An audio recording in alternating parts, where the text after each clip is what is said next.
অবৈধ কমিটি কিনে সালাউদ্দিন আহমেদ এত সোচ্চার। সালাউদ্দিন আহমেদ অনতিবিলম্বে তুমি তোমার ভুল স্বীকার। আমাদের প্রতিবাদ চালিয়ে যাব। আমরাও দেখি তারা কিভাবে সেই কমিটি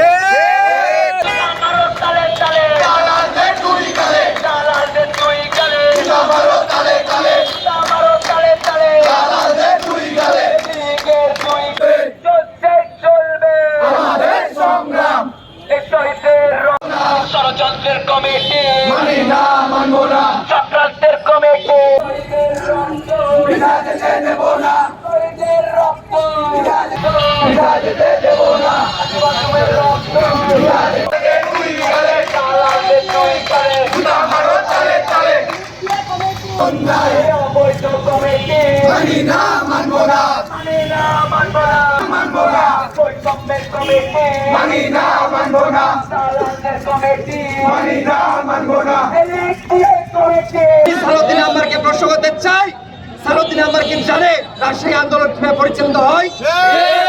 সালাউদ্দিন আহমেদ কি জানে যে এরা কারা? যদি সালাউদ্দিন আহমেদ না জানে তাহলে আজকে কেন এই অবৈধ কমিটি কিনে সালাউদ্দিন আহমেদ এত সোচ্চার? সালাউদ্দিন আহমেদ অনতিবিলম্বে তুমি তোমার ভুল স্বীকার করো এবং এই কমিটিতে যারা যারা বিতর্কিত আছে তাদের অনতিবিলম্বে বের করো এবং তুমি তোমার ভুল স্বীকার করো। এছাড়া রাজশাহী ছাত্র জনতা আবারও গর্জে উঠবে এবং তোমাদের বয়কট করবে ইনশাআল্লাহ।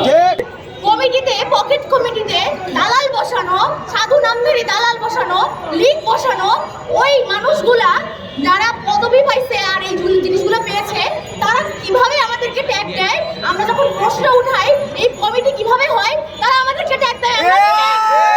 এই সাহস তাদেরকে কে দিয়েছে? আমি এই প্রশ্ন রেখে গেলাম।